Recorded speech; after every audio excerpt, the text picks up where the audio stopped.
What is reverse thinking? Why should we learn reverse thinking? How can ordinary people use reverse thinking to solve problems? Let's start with the first question. What is reverse thinking? Reverse thinking, as the name suggests, means thinking in the opposite way. It is also called backward thinking.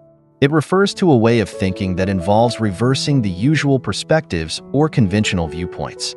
To make it easier for everyone to understand, I'll share a classic story. A long time ago, there was a merchant who owed a large amount of money to an old and ugly usurer.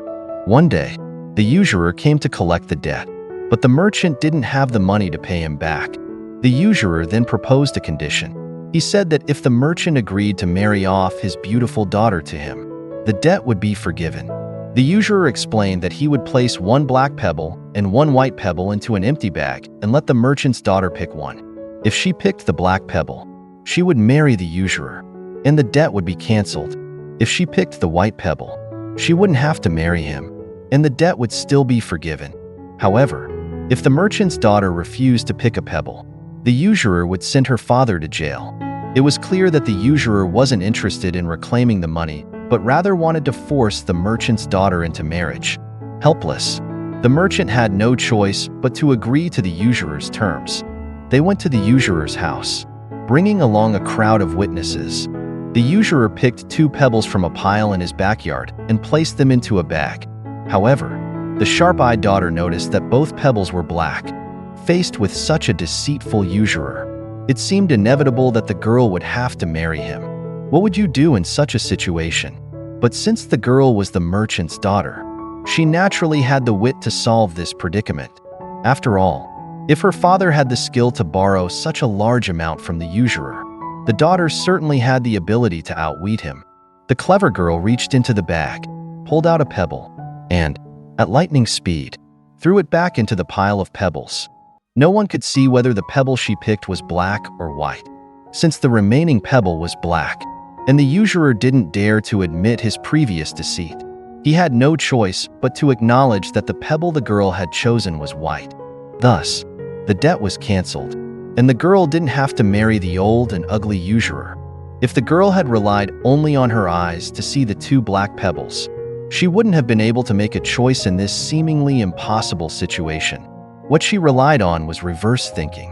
When we cannot solve a problem using conventional thinking, we must remember that there's always another option. Now, let's move on to the question, why should we learn reverse thinking? Before answering, let me ask you a question. Do you know why emperors in the past kept treacherous officials by their side? And why bosses today keep deceitful subordinates close? If you don't understand this, you'll never become a successful boss. Think carefully, who gets more done? Virtuous gentlemen or cunning individuals? It's clear that virtuous people are honest and straightforward, never engaging in underhanded schemes. However, cunning individuals are different. They not only oppose you openly, but also have countless tricks hidden up their sleeves.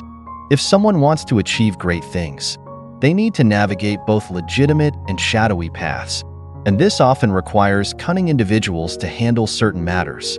Take Hushin, a trusted official of Emperor Qianlong. For example, Hushin was a two-faced minister with the intellect of a politician, the foresight of a strategist, and the business acumen of a merchant. During Qianlong's reign, famine plagued the nation, and people struggled to survive. To address the crisis, the court allocated funds to provide relief for the disaster-stricken population. However, do you know how despicable Hushin was? Instead of delivering aid, he mixed sand into the porridge meant for disaster victims. When this was exposed, officials at court were outraged, but countless victims were deeply grateful to Hushin. Why was this? Despite his despicable act, Hushin declared that only those willing to drink the porridge mixed with sand were true disaster victims, as they sought survival, not comfort. Those who threw their bowls away and left were not genuine victims. They were imposters trying to take advantage of the relief efforts. The ones who ate the porridge were true disaster victims, while those who threw their bowls away and left were merely imposters trying to take food from the victims. Do you understand now? From conventional thinking, Hushin's methods might seem extremely unethical. However, Hushin was someone who liked to think from the opposite perspective. It was through such an unconventional approach that he managed to ensure the relief reached the true victims. Let's return to the question, why should we learn reverse thinking? In this society, if you lack decisive and impactful methods, you have no right to talk about kindness or compassion.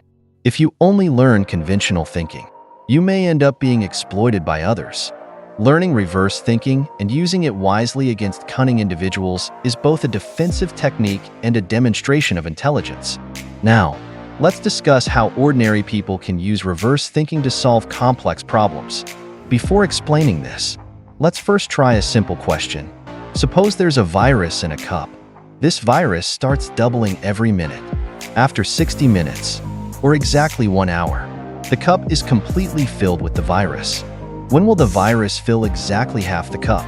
Think carefully and write your answer in the comments. Now, let's reveal the answer. The answer is the 59th minute. Why? Using reverse thinking makes it easy to figure out.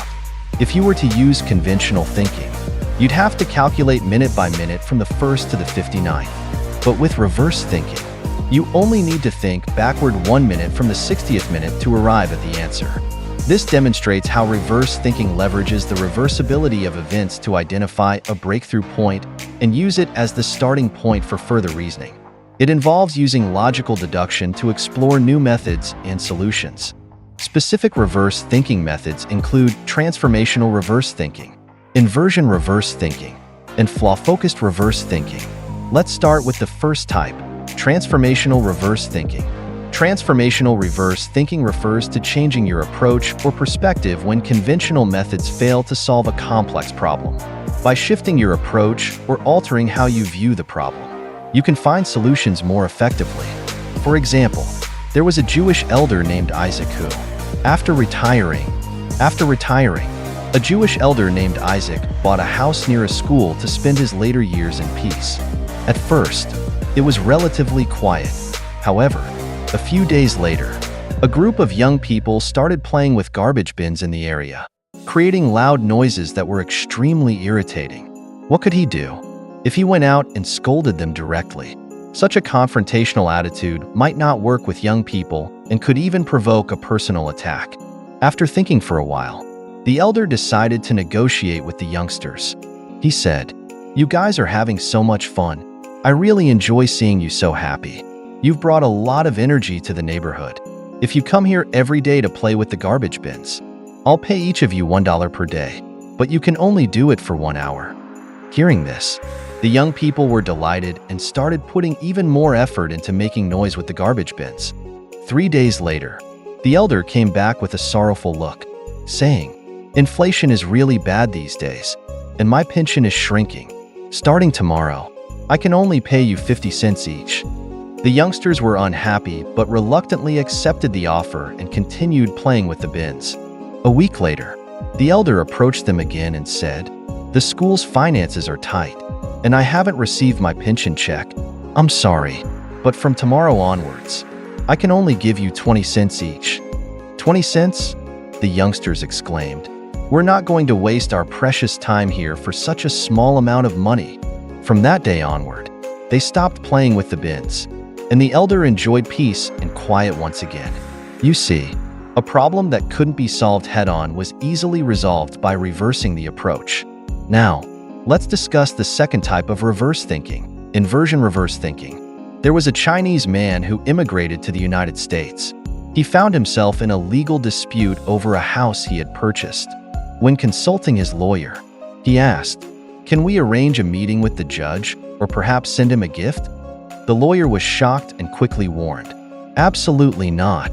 Giving a gift to a judge is strictly forbidden and would guarantee that you lose the case." The man, puzzled, replied, "How is that possible?" The lawyer explained, "If you send a gift to the judge, it clearly implies you're in the wrong." A few days later, the lawyer called the man and said, "We've won the case." The Chinese man calmly responded, "I knew that already." Surprised, the lawyer asked, "How did you know? What did you do?" The man replied, "I sent a gift, not to the judge, but to the lawyer representing the other side. That's how we won the case." The lawyer was so shocked that he almost jumped out of his seat. He continued to ask, "You must be joking, right?" The Chinese man replied, "I did indeed send a gift to the judge. However, on the recipient's name in the delivery slip, I wrote the opposing party's name." What an impressive move. When it comes to giving gifts, perhaps no one is more skilled than the Chinese. While people often praise Jewish ingenuity, the wisdom of the Chinese is second to none. This example illustrates the inversion reverse thinking method, which involves thinking in the opposite direction of what is commonly understood. It reconfigures the structure, function, and causal relationships of a matter to achieve a specific goal. For instance, knowing that giving a gift to the judge would cause you to lose the case, you change the recipient to the opposing party, and the problem is solved. Now, let's discuss the third method, the flaw-focused reverse thinking method. This approach uses the weaknesses or flaws of a situation, turning disadvantages into advantages and passivity into proactivity. This method doesn't aim to overcome the flaws, but rather to leverage them as part of the solution. Here's another example. A tailor accidentally dropped ash from his cigarette onto an expensive, high-end dress, burning a hole in it. The dress was seemingly ruined. To salvage the situation, the tailor used his exceptional cutting skills to create additional small holes around the original one. He decorated the edges of the holes, turning the damaged dress into a new design named the Golden-Edged Phoenix Tail Dress.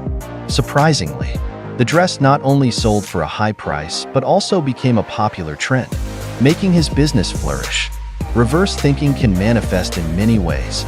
It may involve converting opposites in nature, big to small, high to low, soft to hard, or structural changes, such as up to down or left to right.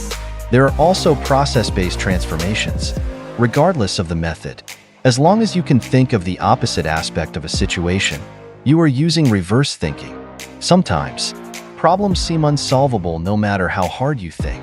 However, by shifting your perspective, you may suddenly find clarity and unexpected solutions that bring great surprises.